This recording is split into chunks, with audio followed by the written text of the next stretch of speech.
পাপিষ্ঠ ইবলিশ ফেরাউন তার জীবনের প্রথম সময়ে অত্যন্ত ঋণে জর্জরিত ছিল এবং তার দেনা পরিশোধের ভয়ে ঘরের মধ্যে দীর্ঘকাল লুকিয়েছিল। এক পর্যায়ে একে একে বিভিন্ন পাওনাদার তার খোঁজ করতে থাকে এবং একটি পর্যায়ে দেখা যায় ফেরাউন রাতের গভীরে তার জন্মভূমি থেকে মিশরের উদ্দেশ্যে পালিয়ে যায় এবং সেখানে যাবার পর তার মতোই আরও একজনের সাথে হামান নামক এক ব্যক্তির সাথে তার দেখা হলো। এরপর তাদের মধ্যে একটি বন্ধুত্ব সৃষ্টি হলো। দেখা গেল তারা দুজনের মধ্যে বেশ কিছুক্ষণ কথাবার্তা হবার পর দুজনের চারিত্রিক ও মানসিক ভাবধারা প্রায় একই ধরনের ছিল। কথায় কথায় হামান ফেরাউনকে জিজ্ঞাসা করল, তুমি কোথায় কি উদ্দেশ্যে দেশ থেকে বের হয়ে এসেছ বলো। তখন ফেরাউন বলল, উদ্দেশ্য শুধু দেশ ভ্রমণ, তবে এরই মাধ্যমে যদি ভাগ্যর পরিবর্তন ঘটে তবে সেটি করে দেখাবো। এরপর হামান বলল, খুবই ভালো কথা, আমিও তোমার মতো প্রায় একই উদ্দেশ্য নিয়ে এখানে এসেছি, তুমি আমাকেও সঙ্গী করে নাও। এখন প্রথমে কোন দেশে যাবে বলে তুমি মন স্থির করলে? তখন ফেরাউন বলল, মিশর রাজ্য গমন করতে চাই। হামান বলল, বেশ, তাই ভালো হবে, চলো মিশরে যাই। তারপর তারা উভয় মিলেই মিশর রাজ্যে গিয়ে উপস্থিত হলো। তারা একটি গ্রামের রাজপথ দিয়ে যাচ্ছিল। সময়টি ছিল তরমুজের মৌসুম। দুই বন্ধু ক্ষুধায় কাতর হয়ে পড়েছিল, কিন্তু তাদের কারো কাছেই কোনো টাকাই ছিল না। হঠাৎ তাদের দৃষ্টি পড়ল রাস্তার পাশে একটি তরমুজ ক্ষেতের দিকে। ক্ষেতের গাছগুলোতে বহু সুস্বাদু তরমুজ দেখা দিচ্ছিল। ওই সময় তরমুজ ক্ষেতের মালিক এবং অন্যান্য ক্ষেত মজুরিরা তরমুজ ক্ষেত থেকে তরমুজ তুলছিল। এরপর দেখা যায় ফেরাউন এবং হামান তাদের কাছে গিয়ে নিজেদের ক্ষুধার কথা বলতে থাকে এবং একটি তরমুজ খেতে চাইল। এরপর দেখা যায় ক্ষেতের মালিক বলল, তোমরা সুস্থ সবল যুবক, তোমরা কেন ভিক্ষা চাইতেছ? কাজ করে খেতে পারো না? আচ্ছা ঠিক আছে, আমি তোমাদের জন্য একটি তরমুজ দিচ্ছি, তা বাজারে নিয়ে বিক্রি করে নাও। তারপর শুধু একটি কেন, তোমাদের যতটা ইচ্ছা তরমুজ খেতে পারবে। তাদের ক্ষুধা খুবই প্রবল ছিল, কাজে বাধ্য হয়ে ফেরাউন হামানকে ক্ষেতের মালিকের কাছে জমিন স্বরূপ রেখে নিজের কয়েকটি তরমুজ নিয়ে বিক্রয় করতে বাজারে চলে গেল। কিছুক্ষণের মধ্যে তা বিক্রি করে এসে মালিকের কাছে মূল্য বুঝিয়ে দিল। মালিক খুবই খুশি হয়ে তখন তাদের দুজনকে দুটি বড় ধরনের তরমুজ খেতে দিল। তা খেয়ে তাদের পেট ভর্তি হয়ে গেল। এরপর ক্ষেতের মালিক বলল, তোমরা আমার এ তরমুজ বিক্রয়ের কাজে স্থায়ীভাবে নিয়োজিত হও। সমস্ত মৌসুম ভরে কাজটি তোমরা দেখভাল করবে এবং কাজ শেষ করে তোমরা কিছু টাকা পাবে। কাজটি মোটেই পছন্দ হলো না, তাই সে তাতে অসম্মতি প্রকাশ করল এবং হামানকে নিয়ে সেখান থেকে বিদায় হয়ে গেল। ফেরাউন ও হামান দুই বন্ধু এরপর মিশরের রাজধানী অভিমুখে রওনা হলো।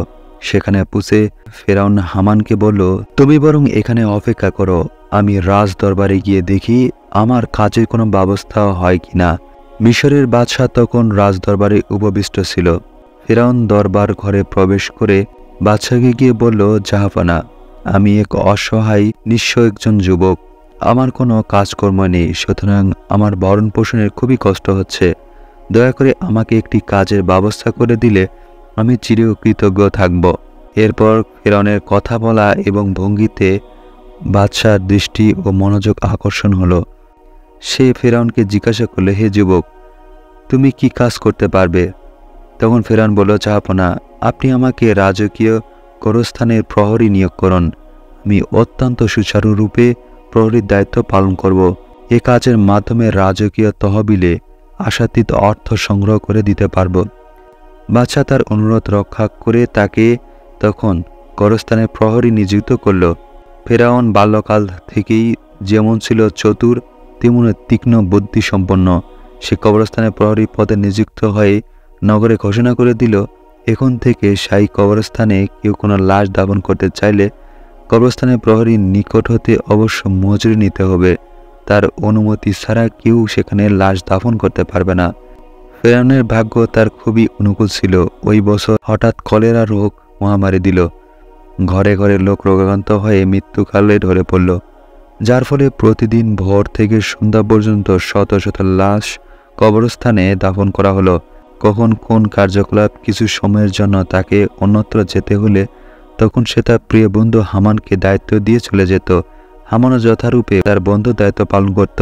ফেরাউন মহামারীর কারণে লাশ আমদানির অত্যাধিক ভিড় দেখে প্রতিটি লাশ দাফনের পূর্বে ফি বাড়িয়ে প্রায় তার কয়েকশো গুণ বাড়িয়ে দিয়েছিল, যার ফলে এ বাবদ অজস্র অর্থ আমদানি হতে লাগল। ফেরাউন রাজকোষাগারের যথেষ্ট অর্থ জমা দিয়েও নিজে যা রেখে দিত তা দ্বারা বহু অর্থের মালিক হয়ে গিয়েছিল। এরপর মিশরের রাজা মাত্র কয়েকদিনের রাজকীয় তহবিলে অর্থ জমা দেখে অবাক হয়ে গেল এবং প্রশংসা করতে লাগল এবং তার পদোন্নতি স্বরূপ তাকে কোতোয়াল নিযুক্ত করল। শহর কোতোয়াল হবার পর সে আরও আর্থিক উন্নতি করে ফেলল। মনে মনে সে আরও উচ্চাকাঙ্ক্ষা পোষণ করেছিল। এর জন্য মাঝে মাঝে বহু টাকা খরচ করে বিভিন্ন মূল্যবান জিনিসপত্র ক্রয় করে তা নিয়ে বাদশার সাথে সাক্ষাৎ করতে যেত এবং তাতে তা উপহার উপঢৌকন প্রদান করত। তাতে বাদশাহ তার প্রতি খুবই খুশি থাকত। এ জাতীয় কুশল সুলভ আচরণ দ্বারা সে প্রধান উজিরের সাথেও সুসম্পর্ক গড়ে উঠেছিল। ওদিকে সে যখন কবরস্থানে প্রহরী হতে পদোন্নতি লাভ করে শহরে কোতোয়াল হয়েছে, তখন তার সঙ্গতি প্রিয় বন্ধু হামানকে সে কবরস্থানে প্রহরী পদে চাকরিটি দিয়ে দিয়েছিল। শহর কোতোয়াল পদে কিছুদিন চাকরি করার পর ফেরাউনের কপাল হঠাৎ একবার বিশেষভাবে খুলে গেল। এক সময় মিশরের প্রধান উজির হঠাৎ রোগাক্রান্ত হয়ে মাত্র 2-1 দিন রোগভোগ করেই এরপর মারা গেল।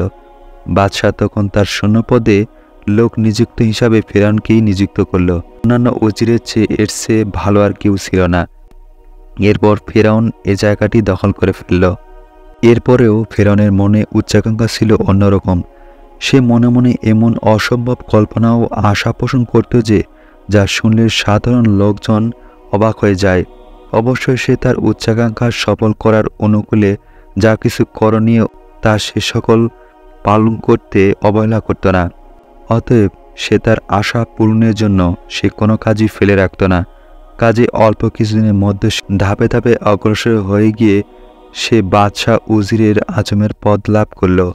উজিরের পদমর্যাদা লাভ করার পর সে এরপর চিন্তা করল কিভাবে মিশরের বাদশাহ হওয়া যায়।